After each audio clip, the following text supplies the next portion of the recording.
Gracias, buenas tardes a todos. Hoy, bueno, ya los tienen a los dos capacitadores que nos van a desarrollar el tema, pero quiero adelantarles a todos, el notariado ya está al tanto de este tema, pero el resto de los presentes, este es un tema que hoy preocupa mucho al notariado, precisamente porque a veces que el notario se ha visto envuelto en una investigación o quizás en un proceso judicial relacionado a la capacidad de una persona y el otorgamiento de actos jurídicos, realmente ha tenido situaciones complicadas y esto ha generado que el notariado haya replegado su actividad notarial y haya dejado de intervenir muchas veces en casos en que merecía su intervención y realmente eran situaciones necesarias. Precisamente estamos dejando desprotegidos a los que quisimos proteger cuando la legislación incorpora la normativa penal relativa a lo que es la Convención de Incapaces. Bueno, por eso es que adelanto que el notariado está altamente preocupado con esta situación, sobre todo con los efectos que provoca esta vinculación de un notario en una investigación, en un proceso frente a este tipo de otorgamientos. Como lo adelantó Eduardo, dejo a los dos capacitadores para ir avanzando. Gracias a todos por la presencia. Perfecto. Gracias. Bueno, buenas tardes, gracias por la invitación al Colegio de Escribanos, también a la Procuración General de la provincia, y en especial al doctor Juan Manuel García Blanco, que tan gentilmente me invitó a participar de este evento, con quien compartimos actividades académicas, trabajos en conjunto, algunas frustraciones también, pero bueno, seguimos acá en carrera. Como dijeron, yo me desempeño en el Departamento Judicial de San Martín, en la Fiscalía de Investigaciones Complejas. Precisamente dentro de nuestra competencia está todo lo que son las estafas y defraudaciones, ¿sí? En general de los artículos 172, 173 y 174, las defraudaciones agravadas, con lo cual cada vez que hay una denuncia por circunvención de incapaz en San Martín, bueno, tienen grandes probabilidades de que la fiscal que investigue soy yo. Digo grandes probabilidades porque hay dos fiscalías de investigaciones complejas, estamos de turno cada mes por medio, así que si cae en un mes par, la que va a estar investigando soy yo, ¿sí? Y de alguna manera lo que estamos retomando ahora, y viendo en más profundidad, es algo que ya hizo referencia precisamente Juan García Blanco en el segundo encuentro, cuando él refirió que había intervenido en varias investigaciones donde precisamente lo que se denunciaba eran defraudaciones en perjuicio de personas de avanzada edad, donde se había visto involucrado algún notario, ¿sí? Y ahí surgió toda una cuestión referida a este tema, ¿no? De la capacidad y hasta qué punto el escribano es responsable o no penalmente, ¿sí? Entonces yo me voy a expedir en relación a esto, teniendo en cuenta varias cuestiones. Por un lado, como dijo la doctora Huergo en el encuentro pasado, la realidad es que en la inmensa mayoría de los casos, nosotros podemos advertir que el notario obró de buena fe, ¿sí? Yo les soy sincera, no tengo muchas condenas de notarios, la verdad que no, pero también es una realidad que cuando se hace una denuncia penal por una circunvención de incapaces, la persona que hace la denuncia a todos, ¿sí? Cada persona que haya puesto una firma o que haya intervenido en ese acto es denunciada, y nosotros en principio tenemos que investigar a todos para determinar si son o no penalmente responsables o si simplemente el escribano ha sido el instrumento para que otro, en general el beneficiario, cometa este delito, ¿sí? Por eso, a veces nosotros en la Fiscalía citamos a un notario en calidad de imputado, por decirlo de alguna manera, es decir, lo notificamos de su condición de imputado, es lo que nosotros llamamos la notificación en los términos del artículo 60 del Código Procesal Penal. Le hacemos saber que está imputado en una causa para darle la posibilidad de que haga su descargo y explique cómo fue esta situación, ¿sí? Como para que diga, yo obré de buena fe, yo desconocía esta situación de incapacidad, ¿sí? Por eso también a tener en cuenta que cuando un notario recibe una citación para ser notificado de la condición de imputado, si bien entiendo que debe ser una situación muy desagradable, tengan en cuenta que si la Fiscalía no pide un allanamiento, sino que primero dispone una notificación del 60, es porque precisamente es para que el escribano pueda hacer su descargo y después de eso, respecto de él, se archive. Porque es la realidad. Si nosotros consideramos que hay elementos realmente como para considerar que el notario es penalmente responsable, en general no lo vamos a notificar primero del artículo 60 de su condición de imputado. Directamente vamos a pedir un allanamiento, ¿sí? Así que tengan en cuenta eso.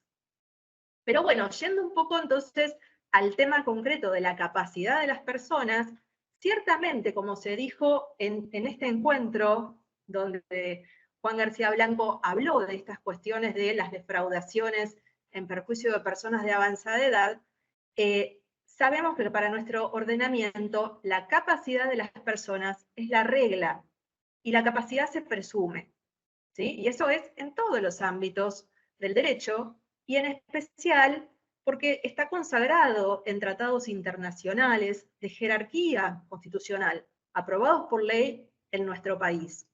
Entonces, más allá de las disposiciones del Código Civil y Comercial, en sus artículos 23 y 31, la realidad es que nuestro país aprobó varias convenciones, y en especial la Convención de Naciones Unidas sobre la eliminación de todo tipo de discriminación contra las personas capacitadas, y también la Convención sobre los Derechos Humanos de Personas Mayores. Estas dos convenciones aprobadas por ley, la de la discapacidad en el año 2006 y la de las personas mayores en el año 2017, que establecen en primer lugar precisamente el reconocimiento de la personalidad jurídica y de la capacidad jurídica, tanto de las personas discapacitadas como de las personas mayores, en igualdad de condiciones con los demás.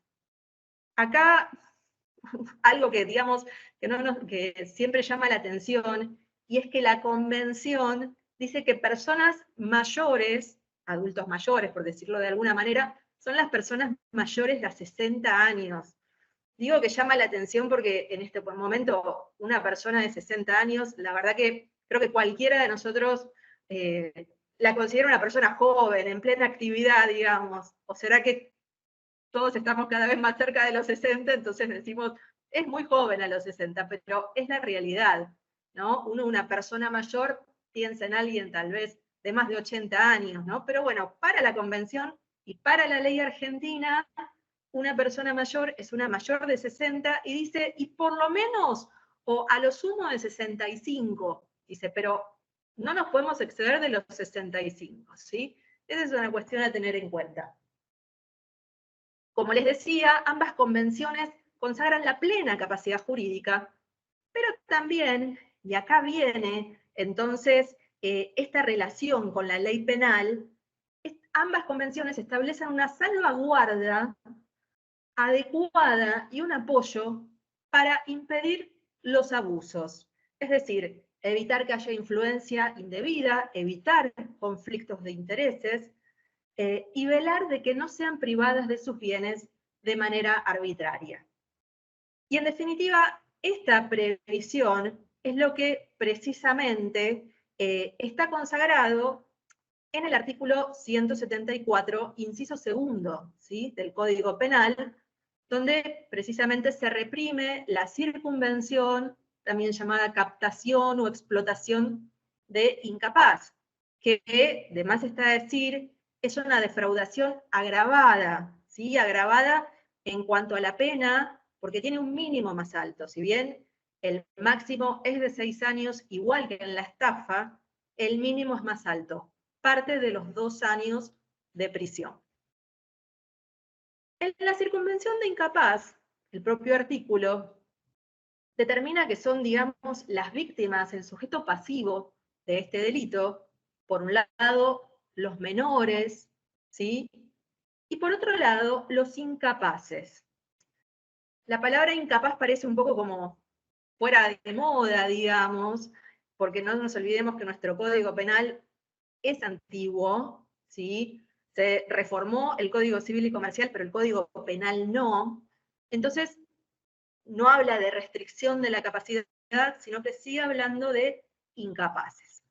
Pero acá viene la primera cuestión a tener en cuenta, no solo para los que estamos acá en el Poder Judicial investigando estos hechos, sino también para los notarios, que tengan en cuenta que cuando la ley reprime este delito, se refiere no solo a aquellas personas que hayan sido declaradas incapaces o se hayan restringido sus derechos en un proceso de restricción de la capacidad, sino que también se refiere a aquella incapacidad o debilidad de hecho, ¿sí?, que les impida resguardar sus intereses económicos. Es decir, es un concepto amplio. No exige que esta incapacidad o esta restricción de la capacidad haya sido declarada judicialmente. Es más, la propia jurisprudencia ha dicho que no necesariamente tiene que ser una incapacidad permanente, sino que puede ser una incapacidad transitoria, ¿sí? Por ejemplo, una enfermedad que transitó una persona en determinado momento de su vida.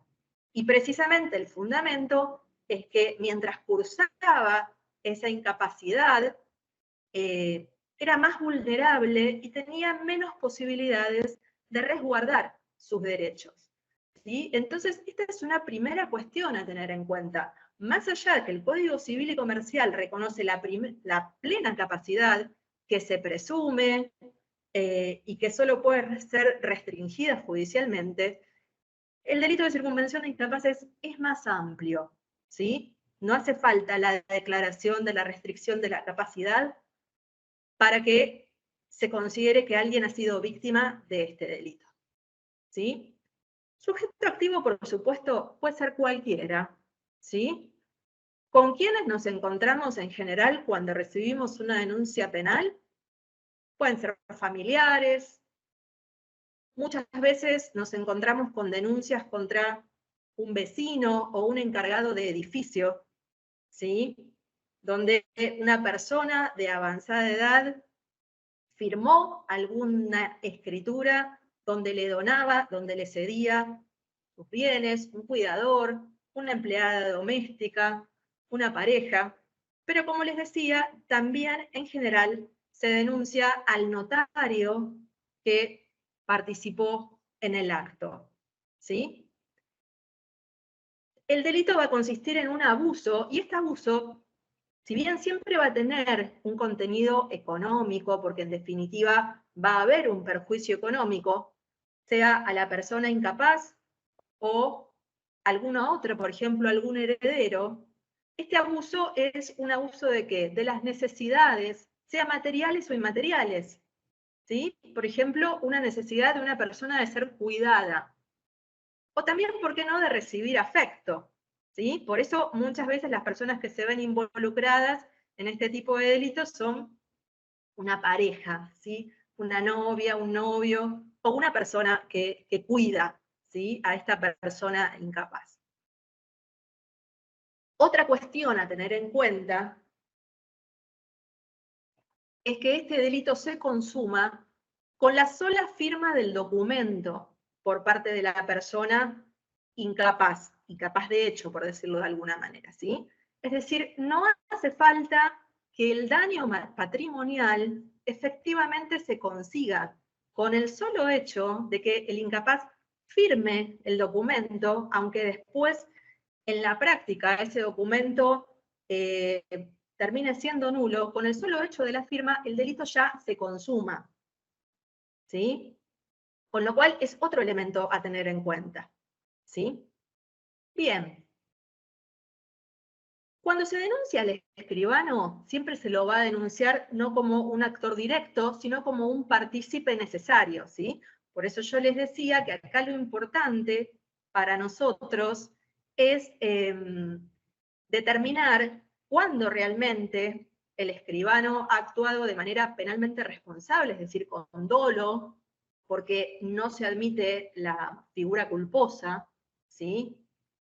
Y cuándo ha sido un instrumento para que este beneficiario, el tercero, obtenga el beneficio económico. Yo, digamos, estos ítems que les voy a decir para tener en cuenta, me baso, bueno, por un lado en mi experiencia, ¿sí? En los casos que he tenido, y por otro lado en la jurisprudencia tanto del Tribunal de Casación de la Provincia de Buenos Aires, como también del otro lado de la General Paz. ¿Sí? Yo me manejo mucho con la jurisprudencia de la Cámara Nacional en lo criminal y correccional, sí que tiene fallos muy interesantes sobre el tema y una biblioteca muy amplia sobre el tema. Al respecto, entonces, ¿qué ha tenido en cuenta la jurisprudencia para determinar si una persona realmente es penalmente o responsable o no de este delito? ¿Sí?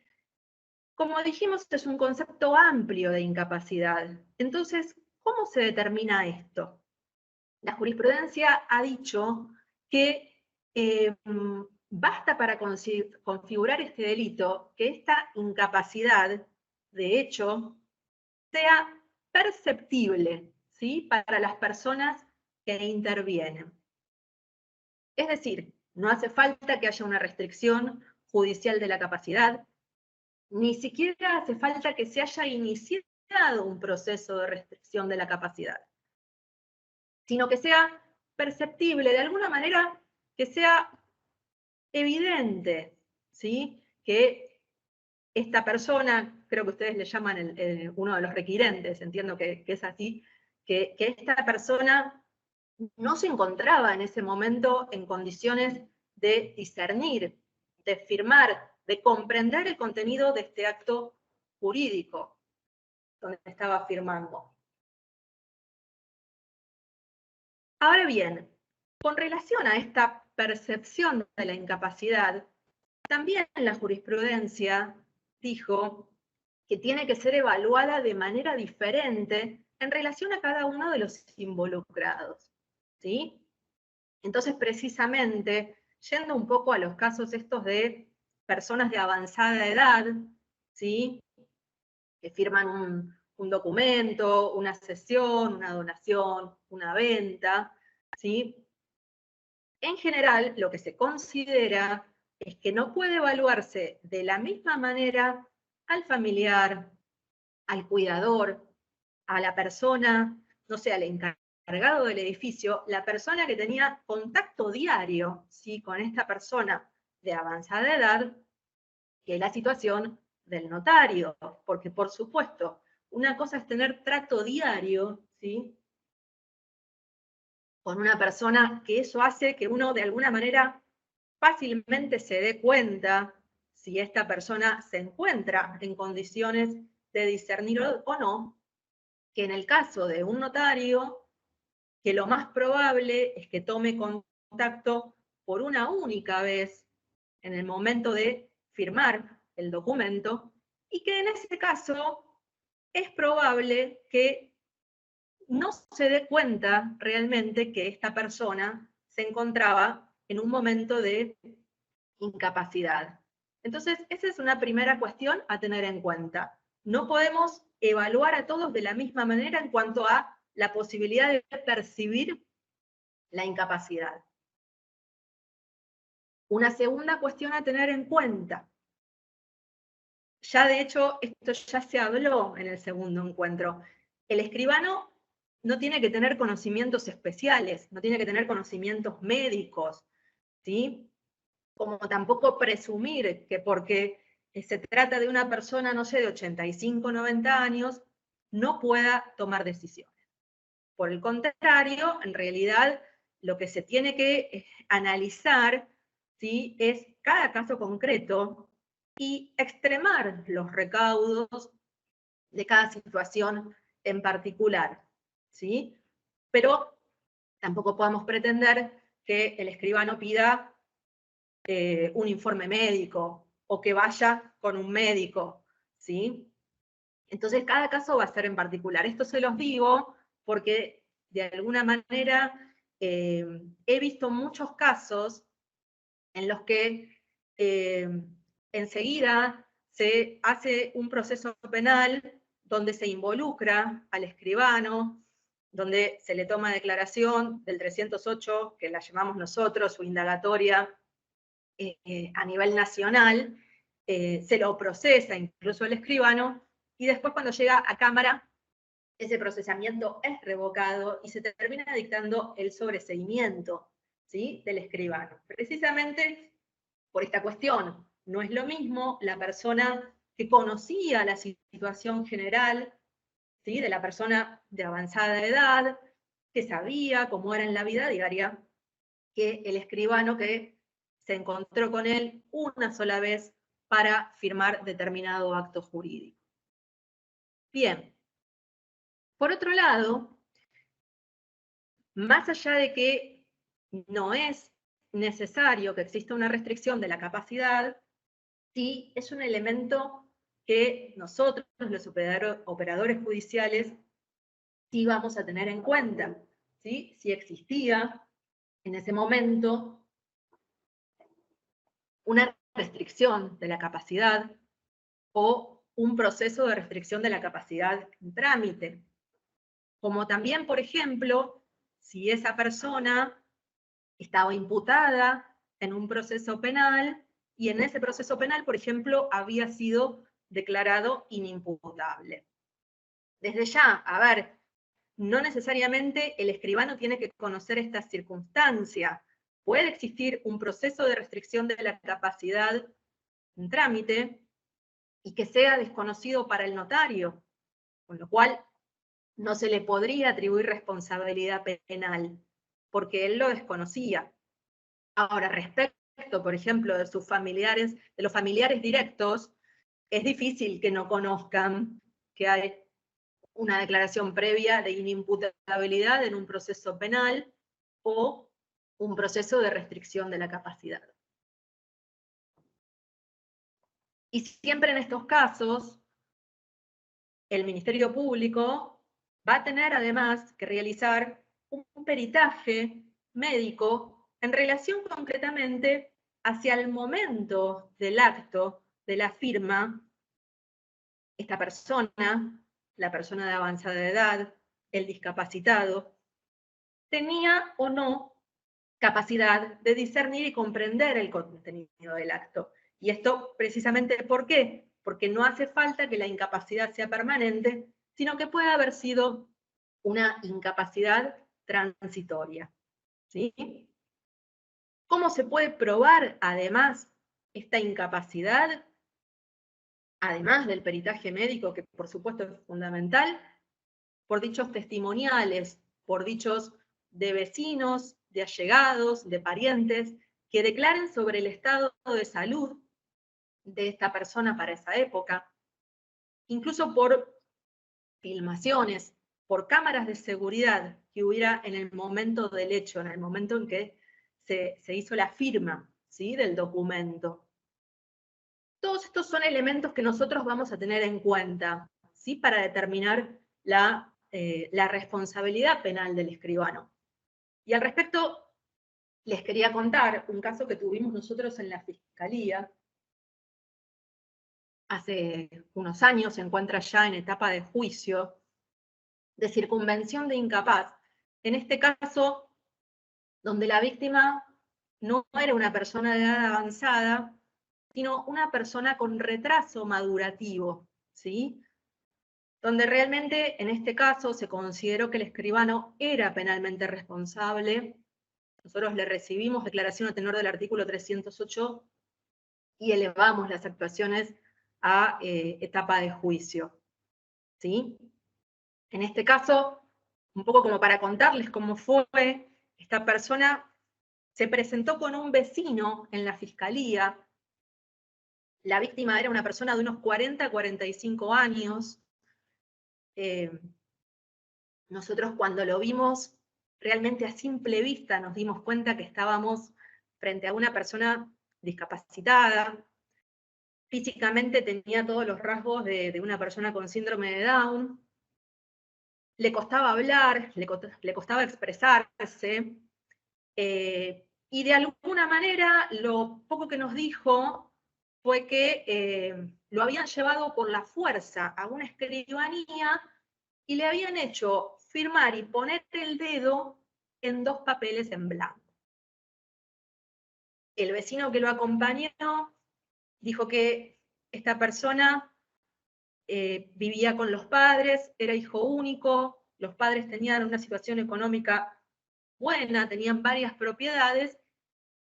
Hacía poco tiempo los padres habían fallecido, este chico había quedado solo, en estado de abandono, falta de higiene, lo cual se notaba a simple vista, y que se le había empezado a acercar y a frecuentar una mujer muy bonita, muy seductora, y este chico de alguna manera era como que se había enamorado, ¿no?, de esta mujer, que se acercaba a la casa con su novio. Pero claro, cuando se acercaba, digamos, no lo presentaba como su novio, sino como un amigo. En esas condiciones, ellos un día lo trasladan a una escribanía, y ahí es donde este chico dice, me hicieron firmar algo en blanco. La realidad, nosotros empezamos la investigación, lo primero que se le hizo fue un peritaje psiquiátrico, donde realmente se determinó que tenía retraso madurativo, sus facultades mentales disminuidas, un razonamiento alterado, que no tenía capacidad para discernir, tampoco para manejar sus bienes. Se determinó que en el juzgado de familia había un proceso de restricción de la capacidad que había sido iniciado por su mamá. Después su mamá falleció y este proceso no había seguido, pero sí estaba iniciado. Y además, buscando en lo que es el SIM, ¿sí?, departamental, el sistema del Ministerio Público, determinamos que esta persona, unos 10 años antes, había estado imputada en un proceso penal, y en ese proceso penal había sido declarado inimputable, ¿sí? Hicimos un allanamiento en la escribanía, previo a determinar que este escribano ya había tenido varias sanciones por parte del Colegio de Escribanos, y además tenía un proceso penal en trámite en un juzgado nacional de instrucción por el delito de circunvención de incapaz, justamente. Hicimos el allanamiento en la escribanía y estas 2 hojas en blanco a las que se refería este joven incapaz, ¿sí?, en realidad resultaron ser, uno, un testamento donde él testaba a favor de esta mujer, ¿sí?, todos sus bienes. Este testamento que estaba firmado por la víctima, rubricado por el escribano y después con una leyenda de puño y letra del escribano, que decía, este testamento se deja sin efecto porque no comparecieron los 2 testigos, y además se secuestró una cesión de derechos y acciones hereditarias, donde esta persona, la víctima, cedía todos sus derechos y acciones hereditarias, también a esta mujer y a la pareja de la mujer. Si bien era una cesión onerosa, era por un monto de dinero que no tenía, pero ninguna proporción con los bienes que eran parte de este acervo hereditario. ¿Qué dijo el escribano cuando lo llamamos a declaración de 308? Él dijo, yo desconocía que esta persona tenía capacidad para discernir. Dijo, para mí era normal, era un chico normal. Dice, yo le pregunté su nombre, me dijo su nombre, Y dice, yo suelo hacer algunas preguntas cuando, digamos, para determinar la capacidad de las personas. En este caso, dice, yo le pregunté si llovía. Y como me contestó bien, entonces yo proseguí con el acto. Después dijo que notó que tenía dificultades para hablar, pero que no le llamó la atención. Se le preguntó cuántas veces había tenido contacto con esta persona y dijo, y lo vi 5 veces, en 5 oportunidades nos encontramos. Y finalmente, cuando las preguntas estaban siendo como más inquisitivas ya por parte de la fiscalía, terminó diciendo, no recuerdo, no lo puedo asegurar, no me acuerdo. Bueno, de esa manera no terminó la declaración de 308, con un no sé, no recuerdo. La realidad es que, analizadas todas las cuestiones, nosotros consideramos que había responsabilidad penal del notario en este acto, porque precisamente, siguiendo los lineamientos jurisprudenciales, la percepción de la incapacidad era evidente, es decir, cualquier persona que hablara, no 5 veces como él se encontró, una sola vez, 5 minutos con esta persona, se daba cuenta que realmente este chico era discapacitado.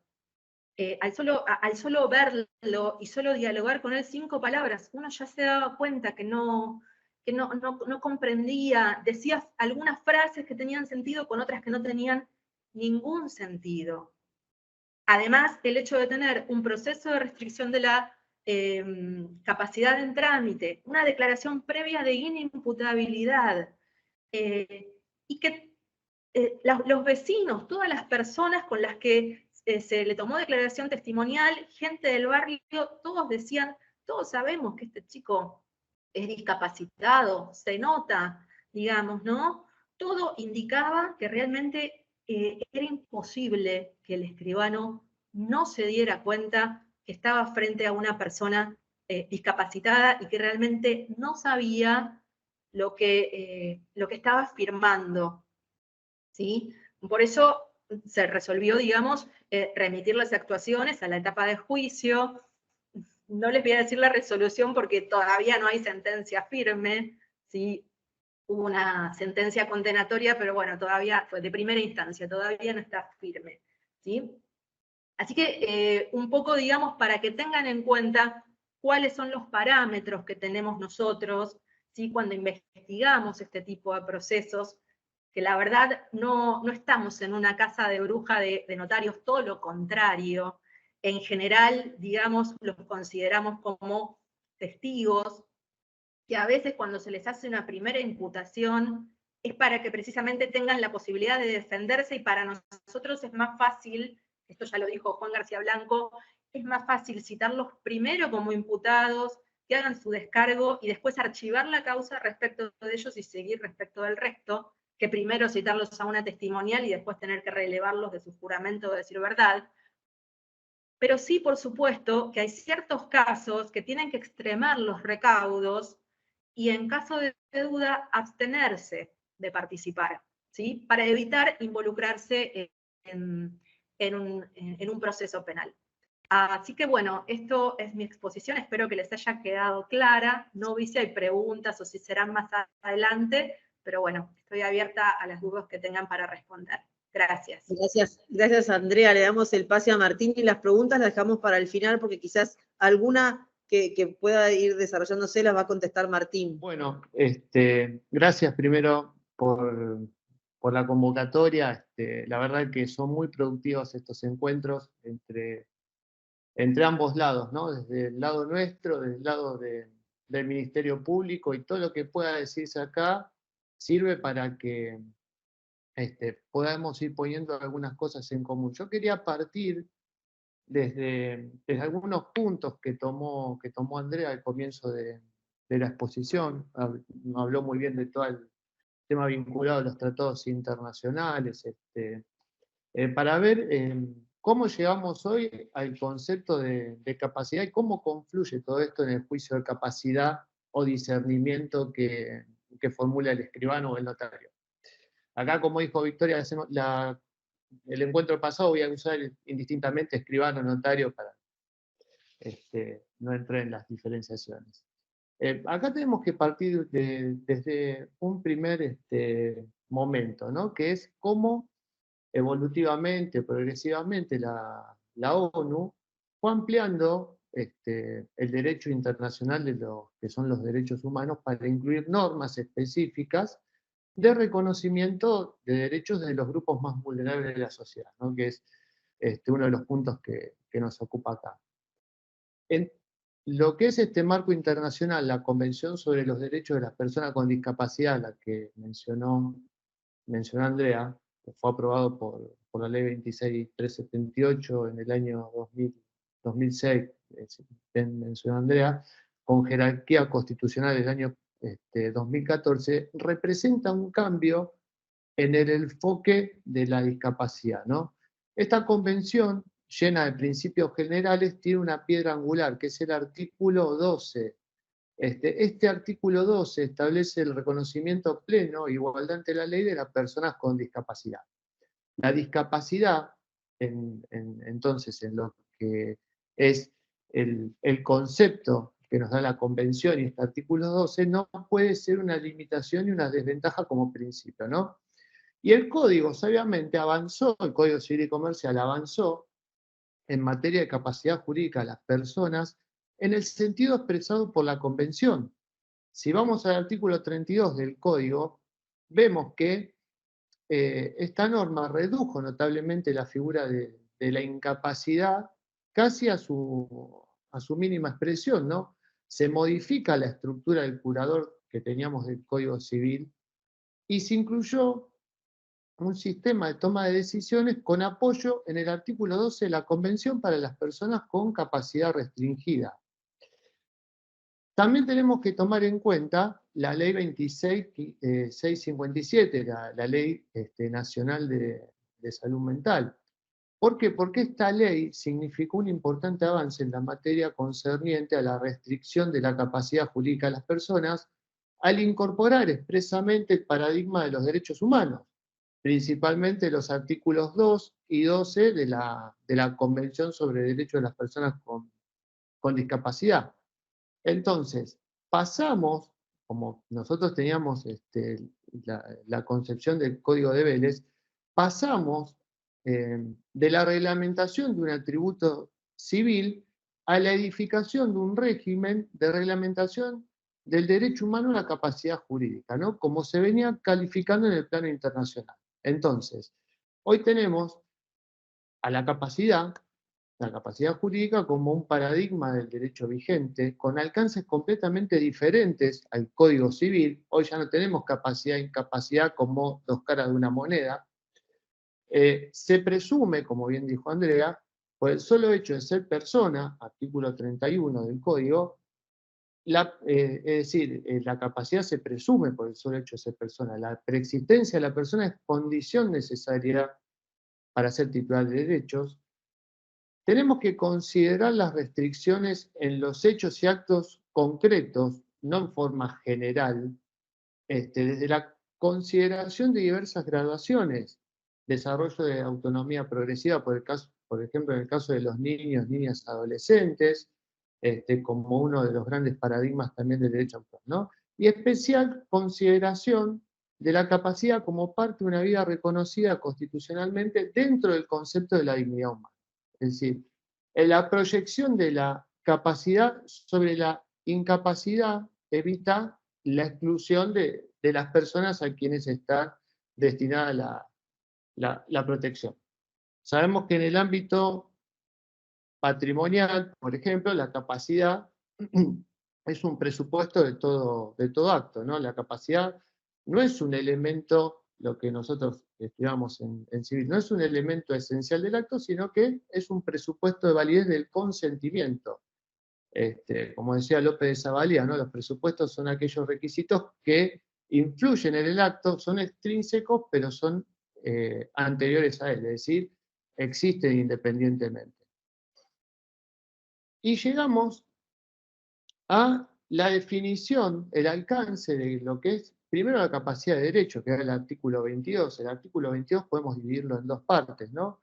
¿Qué nos dice la primera parte del artículo 22? Que toda persona humana goza de la aptitud para ser titular de derechos y deberes jurídicos. Es decir, acá esta primera parte de la definición del artículo 22 nos marca la correlación con la titularidad de derechos subjetivos. Es decir, ¿esto qué implica? Implica aptitud. Aptitud de toda persona posee para ser titular de derechos y deberes jurídicos. Es decir, se correlaciona la capacidad de derecho con la titularidad de derechos subjetivos.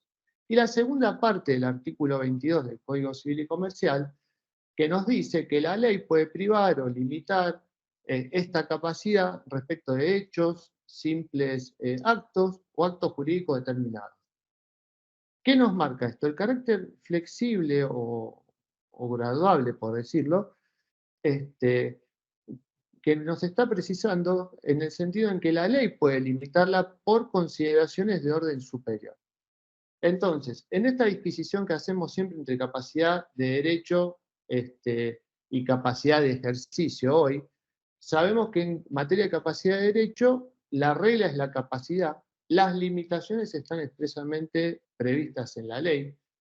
Estas limitaciones se denominan incapacidades y son siempre relativas, esto también teniendo en cuenta la legislación civil y comercial, ¿no? Dado que no es posible que una persona adolezca una incapacidad de derecho absoluta, salvo algunos casos específicos que tenemos, por ejemplo, en materia contractual, ¿no? De modo que no hay personas incapaces de derecho, sino una incapacidad para determinados actos. Falta actitud para ser titular de determinada relación jurídica.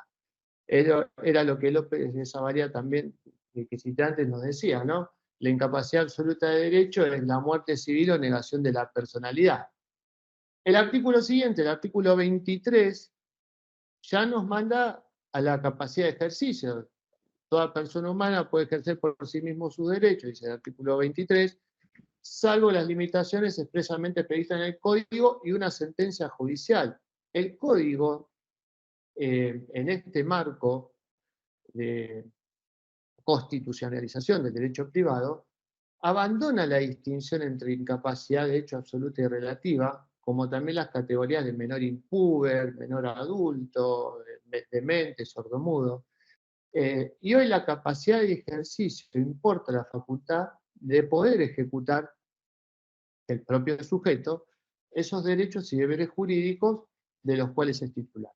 Obviamente puede sufrir limitaciones que pueden ser expresamente previstas, como la del artículo 24 del Código, o bien surgir de una sentencia judicial. Entonces, mientras la capacidad de derecho se adquiere con el comienzo de la existencia de la persona y lo acompaña a lo largo de la vida hasta la muerte, la capacidad de ejercicio queda subordinada a la existencia de determinadas situaciones de hecho y está destinada a modificarse con el acaecimiento de otras situaciones de hecho.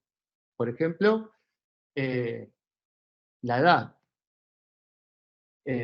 La capacidad de ejercicio y el discernimiento, por eso a veces decimos juicio de capacidad o juicio de discernimiento, tienen puntos de contacto. Regularmente la ausencia de capacidad se funde en la ausencia o en la insuficiencia de discernimiento. Lo que quiere decir que la capacidad en definitiva se apoya en el discernimiento. Cuando nos referimos a los actos en sí, también sabemos que la capacidad tiene que existir en el momento en que se celebra el acto. ¿Sí? Como regla acá carece de trascendencia la ulterior desaparición de la capacidad, ¿no? Por ejemplo, en materia de contratos entre ausentes, el Código nos dice que la oferta caduca, por ejemplo, cuando el proponente o el destinatario pierden su capacidad antes de la recepción de la aceptación. ¿Por qué? Porque el contrato no está concluido. Yo antes dije capacidad y discernimiento. Son nociones diversas. El discernimiento es la actitud intelectual para razonar, comprender el acto o la situación, ¿no? Y además, para valorar las consecuencias, sustentada en la adquisición de un determinado grado de madurez resultante de la edad, bien, o de una salud mental suficiente. La capacidad de ejercicio y el discernimiento tienen punto de contacto. Regularmente la ausencia de capacidad, como dije antes, se funda en la ausencia o insuficiencia de discernimiento. Ahora, el discernimiento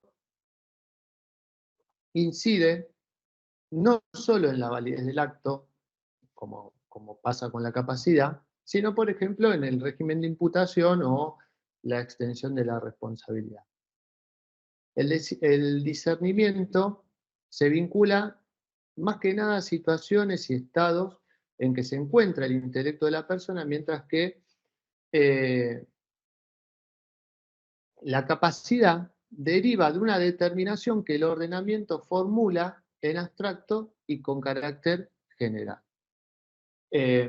Se puede tener discernimiento sin capacidad, como el caso del declarado incapaz que recupera la salud mental y no fue rehabilitado judicialmente. Inversamente, puede haber capacidad sin discernimiento, si el ser mayor de edad plenamente capaz y carece de discernimiento por haber perdido accidentalmente el uso de la razón.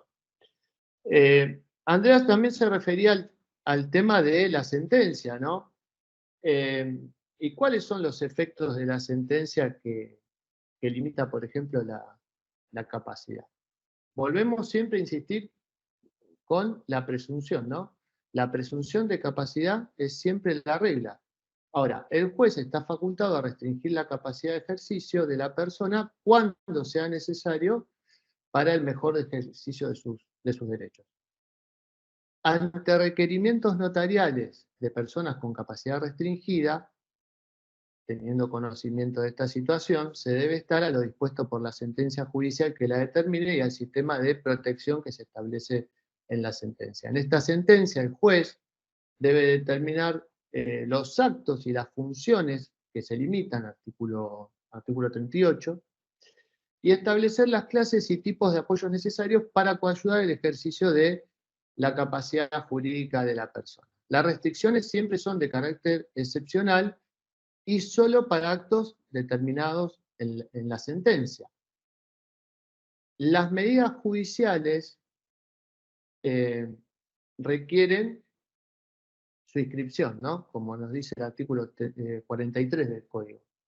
Estas medidas judiciales deben ser inscritas para conocimiento de terceros en el registro de estado civil y capacidad de las personas, pero como decía Karen en la charla anterior, hoy no tenemos un certificado, por lo menos asimilable al certificado de registro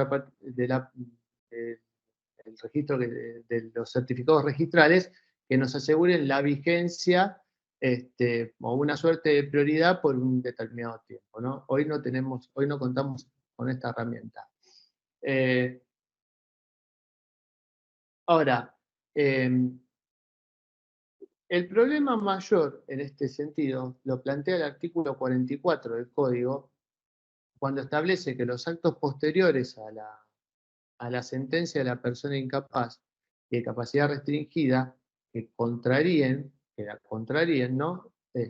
Y sean realizados con posterior descripción son nulos. Una aclaración, esta nulidad es de carácter relativo, en consecuencia es subsanable. Pero también el artículo siguiente, el artículo 45, nulifica potencialmente los actos anteriores y establece tres supuestos. El primero es que la enfermedad mental era ostensible a la época de la celebración del acto. En este caso estaríamos en la función regular del escribano, que actúa como un lego, como también dijo Andrés antes, ¿no? El escribano no tiene conocimientos médicos, pero si esta incapacidad no era ostensible, el acto no es sancionable con la nulidad. El segundo supuesto es quien contrató con la persona con capacidad restringida o incapaz era de mala fe. Acá tenemos una persona cuya restricción a la capacidad no era ostensible para el escribano, pero sí la conocía la parte que se aprovecha de la situación del afectado. El acto en este caso sería nulo, como bien dice el artículo 45, pero no es responsabilidad del escribano esta declaración y perjudica a quien debe perjudicar, que es el contratante de mala fe. Y el tercer supuesto es que el acto sea a título gratuito. En este caso, la gratuidad del acto justifica la nulidad porque hay un empobrecimiento del que da cambio, algo a cambio de nada, ¿no? En este terreno pueden darse cualquiera de las dos hipótesis anteriores, que sea ostensible o no la enfermedad mental, y solo hará responsable al escribano en el primer supuesto, es decir, una enfermedad mental ostensible. Y acá remarco nuevamente la importancia de lo que son las operaciones de ejercicio y la audiencia del escribano con su requirente, el contacto, el diálogo, la entrevista del escribano con el requirente. Ahora, la limitación de la capacidad de ejercicio se instaura para las personas que se ven alcanzadas por ella, con la excepción del artículo 48 del Código Civil y Comercial, para el caso de la prodigalidad. Este sistema tutelar se complementa con otras medidas, ¿no? Institución de los sistemas de representación, asistencia, medidas de apoyo tendientes a superar las restricciones a la capacidad, la existencia de un organismo cuya función es la protección de los incapaces, Ministerio Público, y en ciertos casos el ejercicio del patronato. La celebración de actos en infracción con las reglas de la incapacidad pueden acarrear la nulidad del respectivo negocio. Digo pueden porque hoy la nulidad requiere pronunciamiento judicial para que sea tal. Fuera de esto tenemos supuestos especiales. Uno es el testamento. El artículo 2464 establece la mayoría de edad para testar, es decir, establece la edad de 18 años para testar. El artículo 2467, en el inciso C, nos dice que es nulo el testamento, las disposiciones testamentarias, por haber sido otorgado por persona privada de la razón al momento de testar. Es decir, la falta de razón tiene que ser demostrada acá por quien impugna el acto. Y el 2467, en el inciso D, nos dice que es nulo el testamento otorgado por persona declarada judicialmente incapaz. Pero, ¿por qué es un supuesto especial? Porque puede otorgar testamento una persona que se encuentre en intervalos lúcidos que sean suficientemente ciertos, nos dice también el 2467 en el inciso D. Entonces, acá quien debe probar es quien alegue la validez del testamento, ¿no? Se invierte el caso anterior.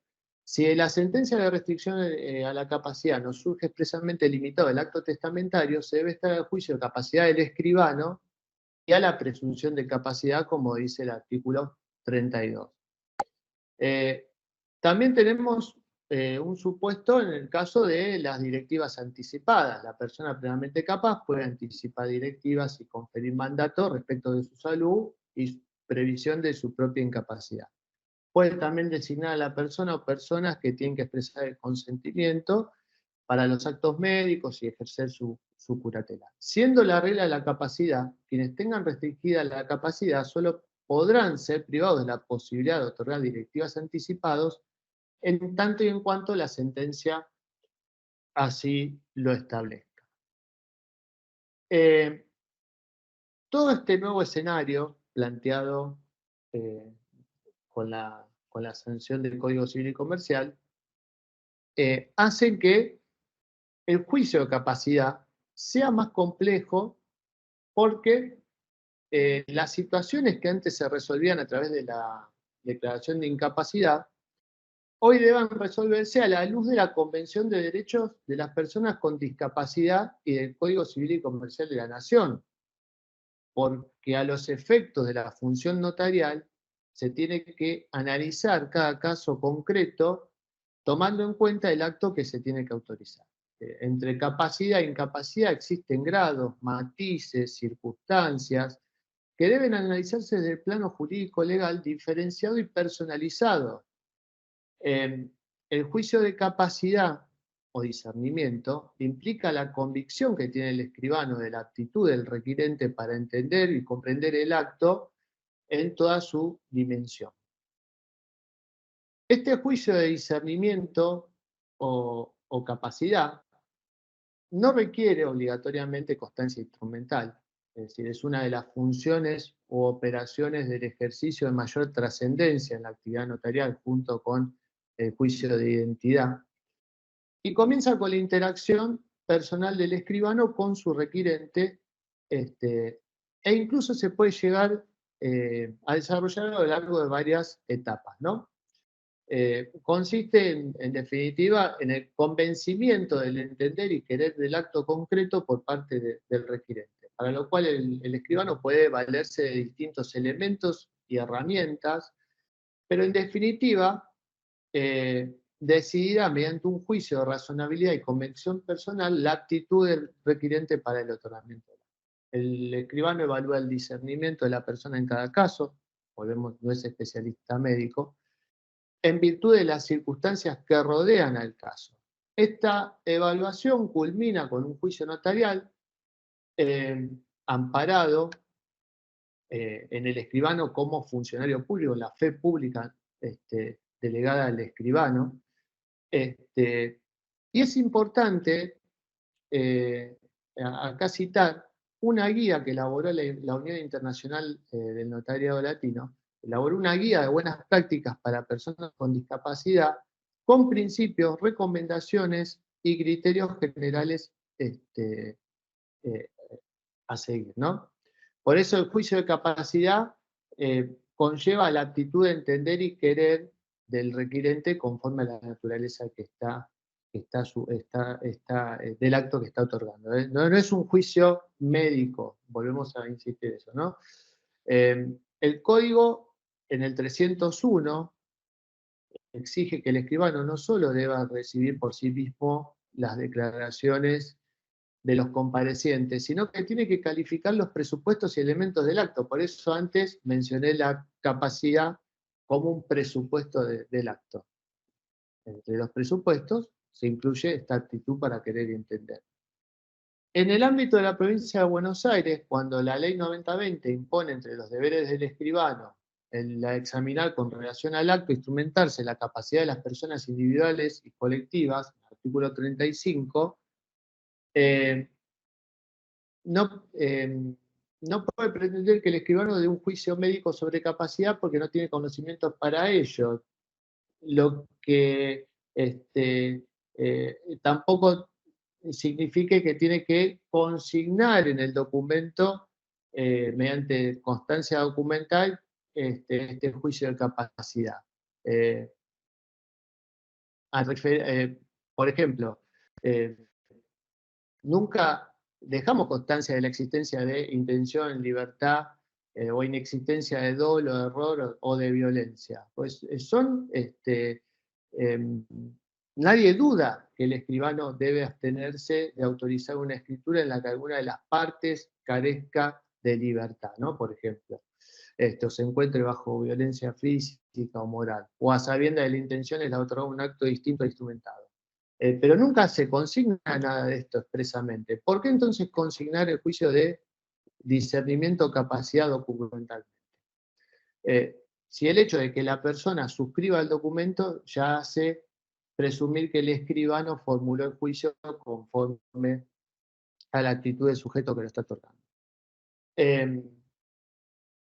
El juicio de capacidad, es decir, esta presunción que habilita la interpretación de que a juicio del escribano la persona tiene actitud de entender y querer conforme a la naturaleza del acto, tampoco tiene nada que ver con la inscripción de la sentencia que restrinja, limite la capacidad de una persona.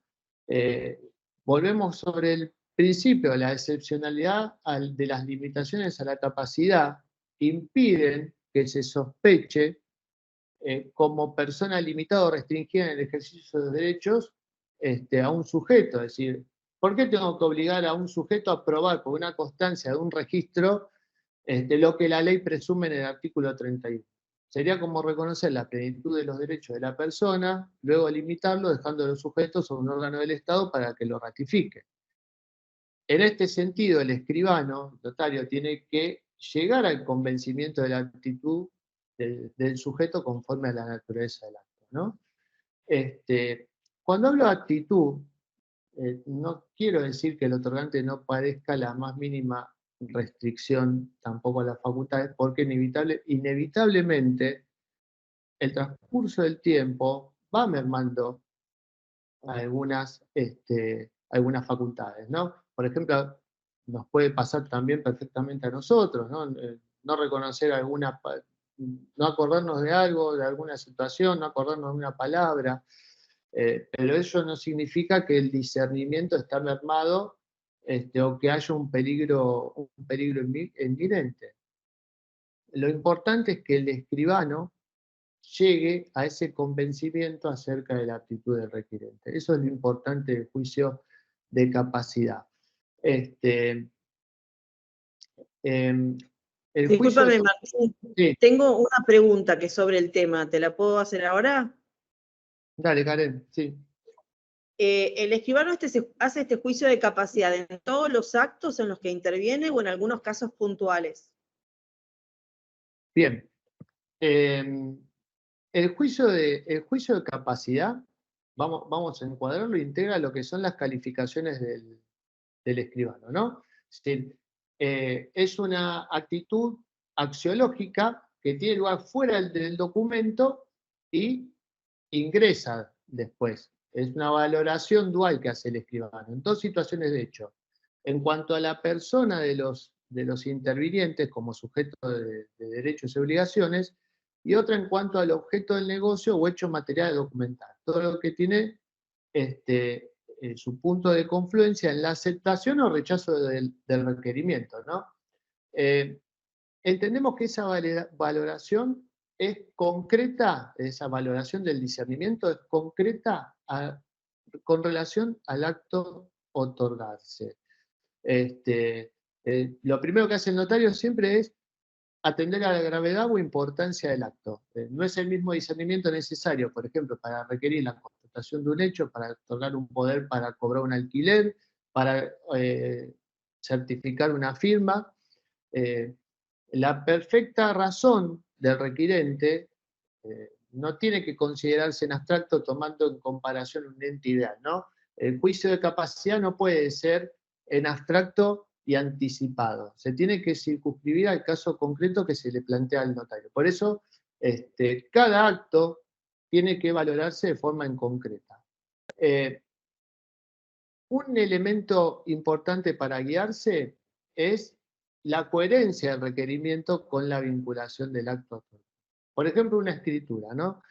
En la escritura, el notario es quien califica y configura los actos que contiene el documento, adecúa el juicio de capacidad de aptitud para el acto que desea otorgar su requirente, y como dije antes, este juicio de discernimiento admite matices dependiendo del tipo de intervención para el que es requerido.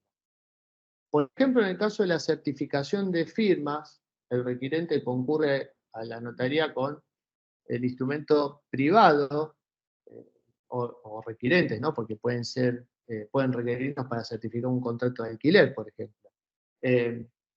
Entonces, a diferencia de lo que sucede en la escritura pública, en la certificación de firma primordialmente se está dando fe al hecho de aplicación de la firma del requirente junto con el lugar y la fecha en que se celebra el negocio. El negocio jurídico, la configuración y su calificación permanecen en el ámbito privado de las partes y bajo la órbita de responsabilidad de los sujetos que intervienen, ¿no? Quedan fuera de evaluación del notario y sus juicios o controles otros aspectos como la comprensión de los efectos del acto, la inexistencia de vicios que no sean ostensibles o mismo la redacción poco clara o imprecisa que tenga el contrato, ¿no? Si los particulares quieren la intervención plena en lo que hace a las operaciones de ejercicio, por ejemplo, del 301, y la configuración notarial, entonces, más que certificar una firma, nos están requiriendo que el acto sea otorgado por escritura pública, ¿no? Te queda, y Martín, vas a tener que ir redondeando, que no nos va a quedar tiempo para las preguntas. Cierro con 3 fallos que hacen a la materia. Se los resumo para que tengamos en consideración cómo la jurisprudencia viene avanzando en el sentido de la convención, ¿no? Y las normas internacionales. Cámara Nacional de Apelaciones en lo Criminal y Correccional, un fallo de diciembre del 2023, revoca el procesamiento de un escribano por el delito de circunvención de incapaces, ¿no? ¿Qué dijo básicamente la Cámara? Que no puede presumirse que en el acto era un otorgante nonagenario, ¿no? Una persona mayor de 90 años. No puede presumirse que el acto, por su condición de adulto mayor, no podía tomar decisiones como las que suscribió, y el escribano tomó todos los recaudos necesarios, audiencia previa, no advirtiendo de esas conversaciones el estado que luego describieron las pericias. Era el síndrome demencial lo que había arrojado la pericia. Pero de la audiencia con el escribano esto no surgía. Entonces, el fallo de la Cámara hace un análisis diferenciado de las responsabilidades de los coimputados. La actuación del escribano para la Cámara se enmarca en su papel profesional, manteniéndose ajeno a lo que fueron después las maniobras de investigación, ¿no? Y el fallo de Cámara mismo dijo que el juicio de capacidad no implica conocimiento sobre salud mental ni comprobaciones al respecto, sino una percepción al momento de celebrar el acto. Y algo más importante, no puede presumirse por su condición de adulto mayor, esta persona no podía tomar las decisiones del caso. Otro fallo, esta de la Cámara de Apelaciones en lo Civil y Comercial de Dolores, del 28 de diciembre del 2023, aplica el caso del inciso C del artículo 2467, que antes hablamos en materia de testamento, y dijo algo muy importante también. Una probabilidad, incluso elevada, no implica certeza o falta de razón para atestar, y en caso de duda debe estarse a favor del testamento. Y cita los artículos 2462, 2465 y 2470. Y cierro con uno de la Cámara Nacional de Apelaciones en lo Civil, la Sala D, del 2019, donde revoca también la sentencia de primera instancia declarando válidos los actos jurídicos otorgados por una señora, también tenía 97 años, haciendo hincapié en que los actos fueron válidos en tanto la escribana en la audiencia determinó la actitud de esta señora para otorgar los actos que quería otorgar. Bueno, con este panorama jurisprudencial cierro acá y bueno, no sé si quedamos abiertos a las preguntas. Sí. Martín, gracias. Gracias, Andrea. Gracias, Martín. Excelente la exposición. ¿Podría hacer una observación? Sí, pero un segundito. Martín, después podemos tener la cita de los fallos. ¿Me los puedes pasar ahora mientras hacemos las preguntas y los podemos tener en el chat? Gracias. Ahí los paso. Sí, Juan Manuel. Es algo que por ahí, para que tengan en claro cuáles son los estándares que necesitamos nosotros en las distintas etapas procesales para poder, en el momento de llamar a 308, elevar una causa a juicio y el momento de la condena. En la etapa de instrucción, nosotros no necesitamos tener certeza respecto de la responsabilidad penal. Nosotros tenemos que tener indicios. Con certeza negativa, si nosotros sentimos que esa persona efectivamente, tenemos totalmente claro que esa persona no es autor del hecho o ha tenido algún tipo de participación, debemos archivar la causa en su caso o dictar el sobreseimiento. Pero si nosotros tenemos dudas, con indicios, nosotros podemos llamar a una persona a declarar en los términos del 308, un escribano, por ejemplo, o aquellos que han participado de un acto, y con los mismos fundamentos, teniendo acreditada la materialidad y con indicios respecto a la participación, podemos elevar la causa a juicio. Los fallos que menciona Martín son fallos de juicios orales, en donde ya estamos en una situación donde se ha dictado una condena, y lo que han hecho es revocar las condenas. ¿Por qué? Porque, ¿qué pasa? En los juicios orales, nosotros tenemos que tener, el tribunal o el juzgado correccional, tiene que tener lo que se llama certeza positiva. Efectivamente, que la persona, no hay dudas de que efectivamente no tuvo tuvo responsabilidad en el caso.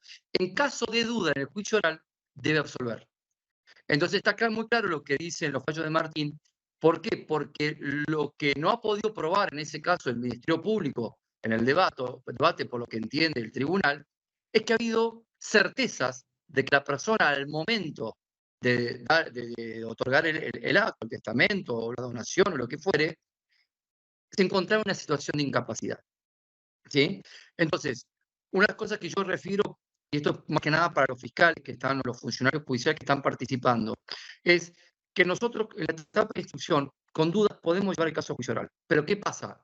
En el momento del debate requiere, ¿sí?, una certeza, por eso es importante ser muy responsables al momento de procesar o llamar indagatoria a un escribano, porque sabemos que cuando llegue el debate, el estándar probatorio es un estándar muy alto, ¿sí?, que exigen para nosotros poder de alguna manera acreditar que la persona no se encontraba capacitada al momento de otorgar el acto, ¿sí? Entonces, eso que quería dejar bien aclarado, por ahí los escribanos dicen, me citaron, pero después ven la jurisprudencia. Claro, son distintos estándares respecto a la certeza o duda que se requiere para elevar una causa a juicio o para condenar con posterioridad, ¿sí? Está Sebastián Cosola, que ahí le está levantando la manito. Sebas, que está presente. ¿Querés manifestar algo? Bienvenido.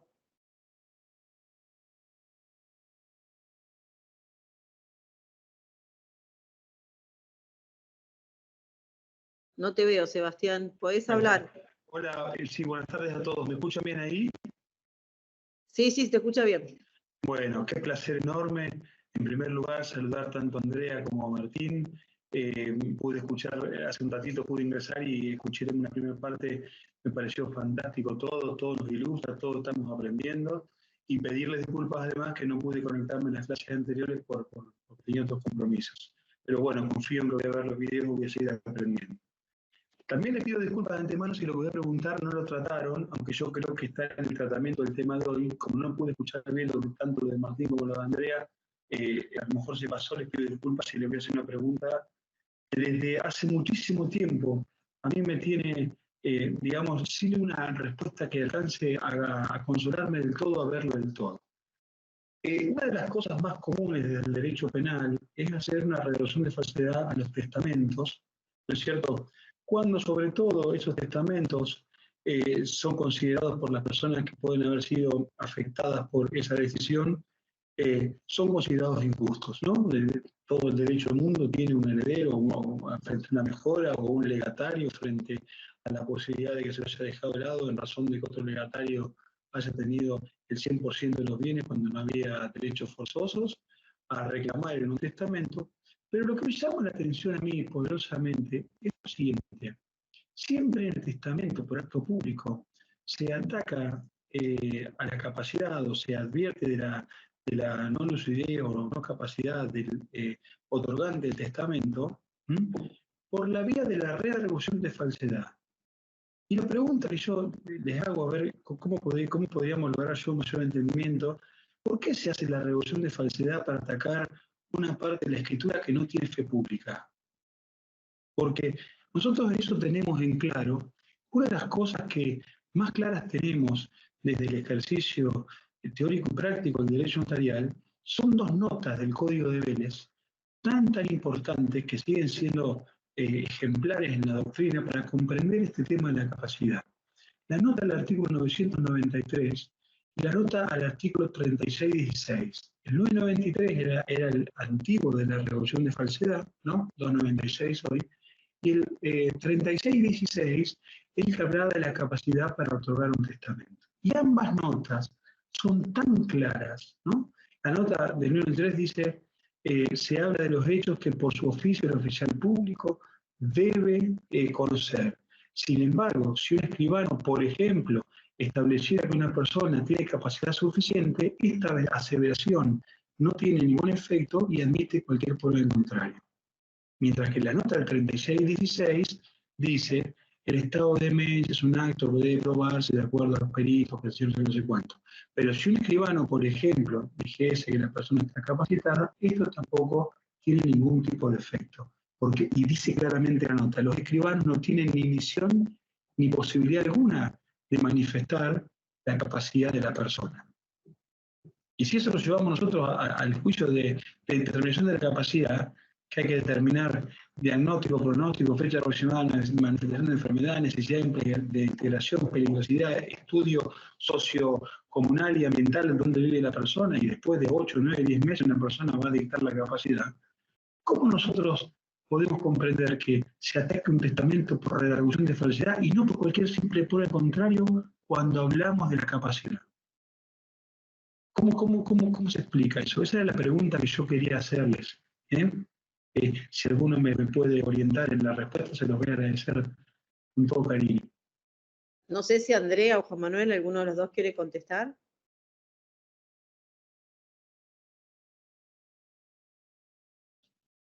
Andrea. Está sin micrófono, Juan Manuel.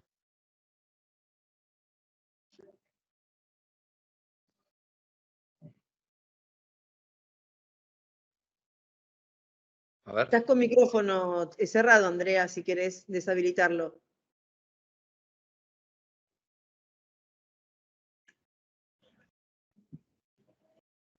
Hola, ¿qué tal? Buenas tardes. Hola, Andrea, querida. Felicitaciones. Gracias. No sé si te entendí bien la pregunta, pero algo que nos pasa a nosotros habitualmente, y no solo respecto, digamos, de los actos en los que interviene un notario, sino en general que cada vez que nos hacen una denuncia por falsedad ideológica, ¿no? Sea de un acto de un notario o de un acta de procedimiento en un accionar policial, ¿sí? O lo que sea. Muchas veces, digamos, se pretende que la justicia penal, que un fiscal termine declarando, digamos, la falsedad o diciendo que es nulo y a su vez falso un acta que para nosotros la realidad es hasta que no sea redarguida de falsedad en el proceso correspondiente, nosotros le tenemos que dar plena validez, ¿sí? Lo que pasa es que lamentablemente muchas veces los letrados, no sé, por un tema de que tal vez, digamos, en el proceso penal la prueba es gratis, es la realidad, porque la hacemos toda de oficio, y en un juicio civil es a pedido de parte, hay que pagar honorarios, eso. Entonces, como que pretenden, digamos, ahorrar costos, trabajo, y pretenden que en la justicia penal hagamos el trabajo que hay que hacer en que investigue todo, claro. Claro, entonces la realidad, a ver, yo cada vez que recibo una denuncia donde se hace referencia y se pide una declaración de falsedad, digamos, hacen algún tipo de referencia y yo voy al proceso civil que está en trámite y eso no ha sido planteado, la verdad que mi respuesta es rechazarlo, es decir, no es el camino, digamos. Lamentablemente, a ver, un poco lo que yo les explicaba al principio. A ver, hay una realidad que cada vez hay una cantidad de denuncias más grandes, ¿sí? Denuncias de todo tipo, digamos. No les pasa solo a ustedes, los notarios, a nosotros también nos denuncian, digamos, ¿no? Hay como una necesidad de que cada vez que se emite un acto que es contrario a nuestros intereses, en vez de ir por el carril, digamos, correspondiente, se hace la denuncia en la justicia penal, ¿sí? Estafa procesal, falsedad ideológica, falsificación de documentos, ¿sí? Pero bueno, ahí está precisamente el criterio que tiene cada uno, digamos, de los operadores del sistema, de decir, señor, este no es el camino. Si hay una cuestión que tiene que redarguirlo de falsedad, hágalo en el fuero correspondiente. Yo no estoy para eso, yo estoy nada más para ver si hubo un delito penal. En este caso, si se abusó, por ejemplo, si se abusó de las necesidades o de la inexperiencia de un incapaz. No para meterme en lo que tiene que hacer un juez civil. Perfecto. Muchas gracias, Andrea. Sebastián, nosotros... Juan Manuel, muchas gracias. ¿Cómo estás? Nosotros Bien. tenemos una postura bastante restringida muchas veces, como dice Andrea, en esto de darle pie a que muchos abogados planteen cuestiones civiles en las causas penales. Muchas veces, a ver, nosotros tenemos un principio que se llama que el derecho penal es la última ratio, o sea, la última instancia, es la parte más dura del derecho, porque las penas que contiene son penas privativas de la libertad. Entonces, cuando nosotros tenemos realmente dudas si la cuestión puede ser penal o una cuestión civil o comercial, nosotros vamos por la cuestión de decir que tramite por otro lado. Acá esto es una cuestión penal. Si la cuestión tiene resolución en el fuero penal, en el fuero laboral, en el fuero contencioso, en el fuero civil y comercial, que vaya por aquel lado. Entonces, es muy bueno lo que dice Andrea, porque ¿qué es lo que pasa? Nosotros muchas veces, cuando nosotros tenemos un caso, por ejemplo, de falsedad ideológica de un instrumento público, vamos por un ejemplo, una escritura, nosotros lo que decimos es, tenemos un acto que contiene un hecho que, según la prueba que tenemos nosotros, no ocurrió de esa manera. Y aquellos que han participado de ese acto pueden tener algún grado de participación criminal, distinta, puede ser partícipe coautor, partícipe necesario, secundario, etc. Pero no nos metemos a declarar que ese instrumento, ¿sí?, es nulo. Entonces, ¿qué pasa? Como dice Andrés, es muy fácil producir la prueba en materia penal porque es gratis. Todo eso hacerlo en un expediente civil, por eso tenemos que tener una visión bastante restrictiva respecto de darle pie a denuncias en donde el contenido no es claramente penal. Eso es algo que quería referirle también para los fiscales. No tampoco hacer el otro extremo, ¿no? Con esa cuestión de que el derecho penal de última ratio no atendemos ningún caso y lo mandamos todo a la justicia civil, ¿no? Comercial. Pero sí me parece que es un dato a tener en cuenta especialmente para los operadores del Poder Judicial. Bien. Muchas gracias, querido Juan Manuel. Gracias, Andrea. Si me permiten, quiero hacer a modo de conclusión, porque ya vamos a terminar en un ratito, y quería posicionarnos en dónde estamos más allá de lo que las exposiciones han excelentemente manifestado. Estamos en el medio de un camino donde tenemos dos conclusiones que saco yo hoy. Una la que ya tenía y otra la que me aclaró Andrea. Andrea dijo al principio, son pocos escribanos los condenados.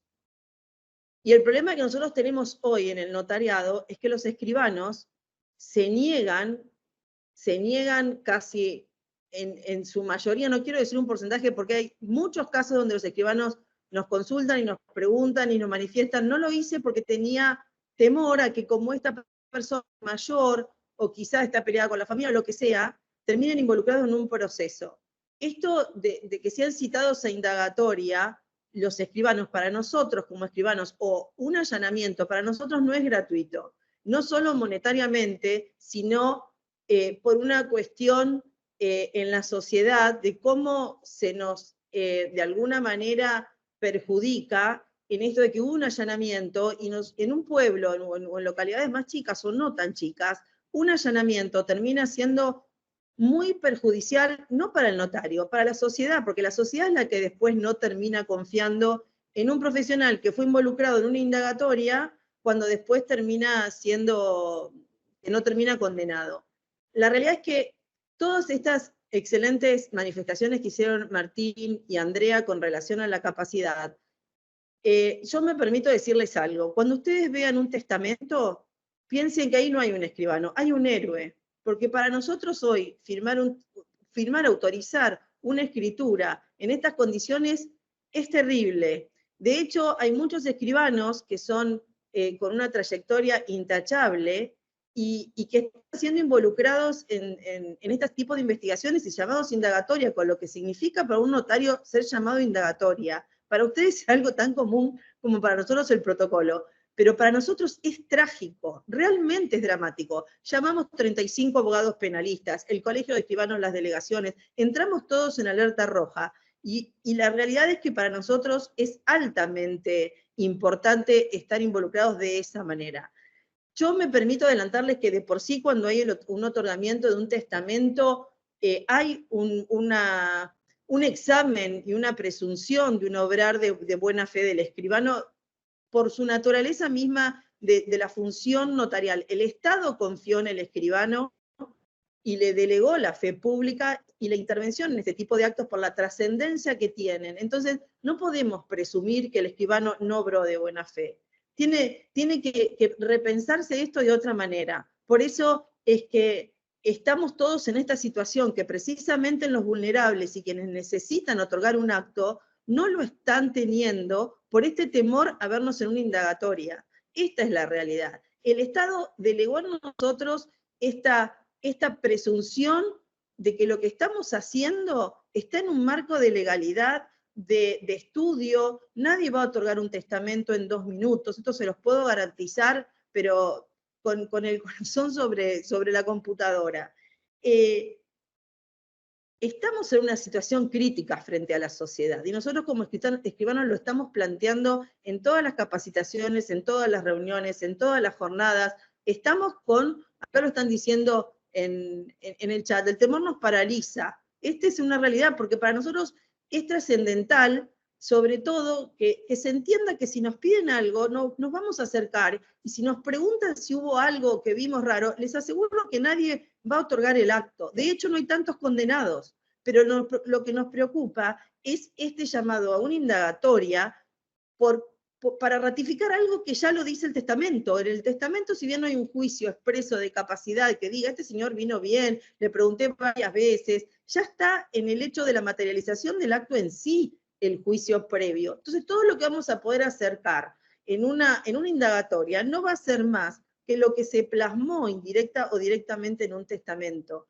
Yo les pido que repensemos, ya que estamos en estos encuentros, cómo solucionar esta situación, porque les digo que es dramática la situación. Para nosotros estamos teniendo, por un lado, este temor de lo notariado, y por el otro lado, muchas denuncias de particulares que dicen, el escribano no me quiso hacer el testamento, el escribano no me quiso hacer la donación porque soy mayor, y la verdad que se sienten discriminados, y esto es lo que está aconteciendo. Hice como una catarsis importante sobre el notariado. Sepan disculparme. No sé quién quiere tomar la palabra.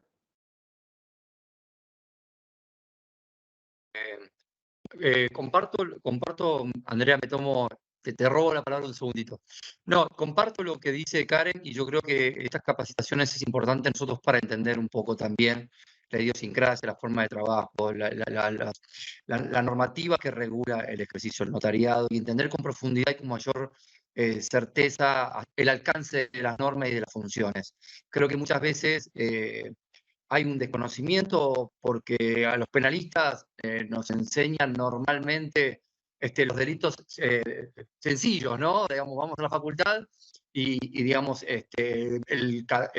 los artículos de los delitos de estafa o defraudaciones duran muy poquitas clases. Las que más duran son el homicidio, el robo, y nada más. Entonces, la realidad es que es muy bueno lo que decís, y requiere también por parte nuestra un análisis profundo, puertas para adentro. Yo el otro día decía en mi charla, no hay que apurarse al citar a un escribano a indagatoria, hay que juntar primero la prueba, hay que valorar todas las circunstancias del caso. Yo recuerdo cuando refería a mi caso, en el caso del testamento que conté, que la persona tenía problemas de salud muy graves, que habían ido con el médico al acto de testamento, que habían ido al departamento de la persona porque no se podía mover, y que después los testigos refirieron que la persona se dormía, que para decir sí o no le agarraron la mano y le pusieron papeles, y que la mujer no veía, y que hicimos toda una reconstrucción del estado de salud. Obviamente genera ciertos indicios que nosotros no podemos dejar de largo, pero obviamente nosotros tenemos que salir y obviamente tener claro que el principio general es la capacidad, y que el escribano cumplió con todo lo que tuvo a su alcance al momento de autorizar el acto. Y yo creo que a partir de ahí, obviamente, empezar a descartar, ¿no? Y que no se genere ese miedo o esa paralización de los escribanos que, como dice Karen, claramente dudan y en realidad terminan desprotegiéndose a quien hay que desproteger, que son las personas adultas mayores normalmente. Sí, yo quería agregar, perdón, un poco en la misma línea, ¿no? que dice Juan, y también entendiendo, ¿no? Un poco esta catarsis, ¿no? que ustedes dicen, como les decía antes, ¿no? hay como una especie de boom de que todo se denuncia, de que todo pasa por la justicia penal, no solo con los escribanos, uno habla con un médico y un médico dice, yo ya no quiero ni operar, ¿no? Porque tengo miedo de que me hagan una denuncia, ¿no? Nos pasa a nosotros los fiscales cada vez que investigamos a un funcionario público, que sabemos que automáticamente viene la denuncia contra nosotros, eso es ya de manual, ¿no? Uno sabe que trabaja en investigaciones complejas y automáticamente empieza a tener denuncias, es así, con lo cual la verdad que se hace muy difícil, ¿no? Trabajar sin miedo o trabajar y seguir avanzando a pesar del miedo, ¿no? Porque en realidad me parece que pasa por eso, digamos, sabemos que van a existir las denuncias, pero la realidad es que me parece que estos encuentros son muy enriquecedores para ambos, un poco para que ustedes tengan en cuenta, digamos, que los que estamos de este lado del mostrador, digamos, tenemos en cuenta ciertos parámetros. A ver, el caso que contó Juan o el caso que conté yo del chico discapacitado eran como casos muy evidentes, digamos, eran demasiado evidentes como para decir, acá sí hay una responsabilidad penal, digamos, pero como yo dije, es la excepción. La realidad es que en la mayoría de los casos uno no termina tomando un 308 o elevando una causa a juicio respecto del escribano, pero la realidad es que las denuncias las recibimos y recibimos muchas denuncias por circunvención de incapaz. Después que avancen o no, es muy poco en general lo que llega a juicio, pero hay que investigarlo. Entonces me parece que también para nosotros conocer esto que les pasa a ustedes también es bueno, ¿no? Para tenerlo en cuenta y que también ustedes sepan lo que nos pasa a nosotros.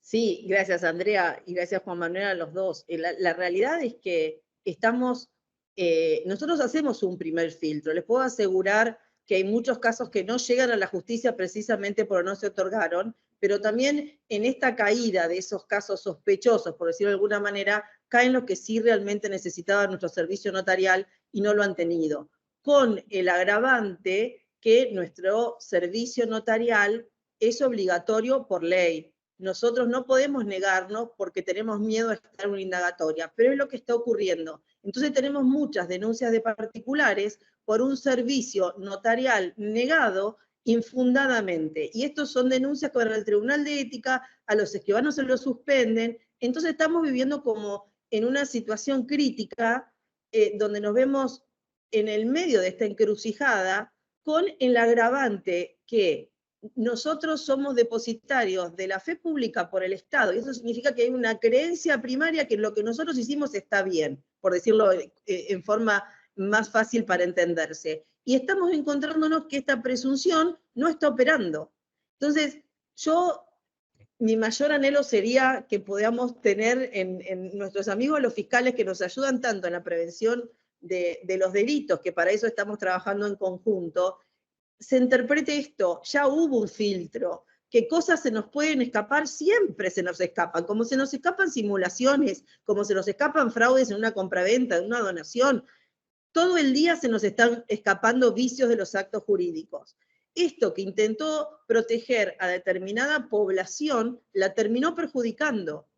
Entonces, esto también fue un inicio en las charlas que empezamos a tener entre Procuración y Colegio, como una preocupación conjunta de decir, tenemos que ayudar a esta población, pero si yo sé que otorgo un testamento y voy a tener un allanamiento y voy a tener una indagatoria, y la verdad es que elijo no hacerlo, esto es sincericidio. Incluso puedo tener una denuncia por este tema, pero en un pueblo que haya un allanamiento para ver un testamento o una documentación, realmente para nosotros es altamente perjudicial. Por eso, repito que el convenio que se firmó con Procuración está intentando revertir este tema de los allanamientos cinematográficos, como les digo yo, y tratar que si hay un allanamiento por una escritura, no se lleven un tomo, nos piden los folios que correspondan con la documentación anexa, se corta, se deja constancia de lo que se lleva y se lleva solo eso. Porque la verdad, cada vez que otorgamos un testamento es como decir, allá va, la buena suerte está echada. Es como jugarse todo el patrimonio en una bola, el patrimonio, el matrimonio, la ética, todo se nos va. por eso les digo que interpreten, que nosotros ponemos muchísimo y con extra de actuación cada vez que estamos ante este tipo de actos.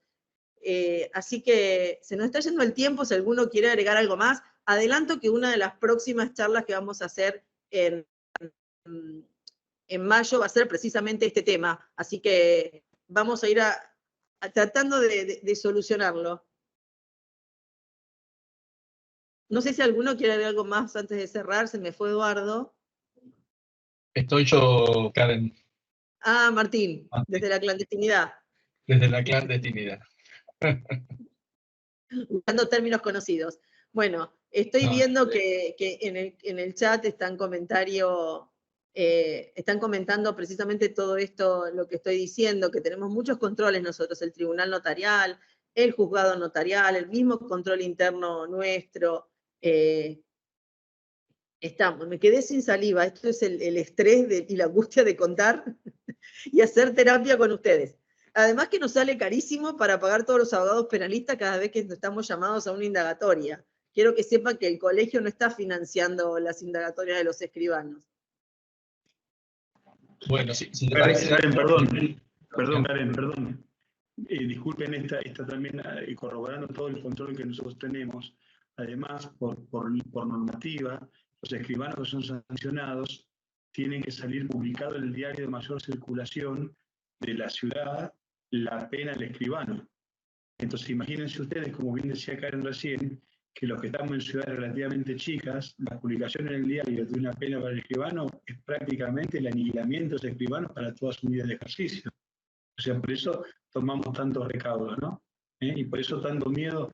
Ustedes, si le preguntan a todos los escribanos que están ahora conectados, empezando por mí, el máximo miedo de mi vida profesional, y mi humilde vida profesional, fue después de la pandemia, cuando toda la gente empezó a testar. Yo quería que mi celular no sonara, quería irme de vacaciones, y no te podías ir de vacaciones un tiempo, porque no tenés que preguntar al juzgado, decirle por qué te vas de vacaciones, y realmente teníamos mucho miedo.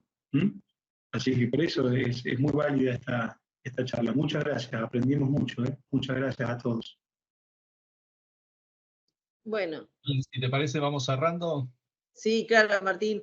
Bueno. Martín Russo, Andrea, Sebastián, Juan Manuel, gracias a ustedes por los aportes que siempre son excelentes, así que bueno, vamos por más reuniones que tan positivas son. Prometemos no hacer tanta catarsis en las próximas y contar cosas positivas que podemos estar haciendo en conjunto, que son muchas.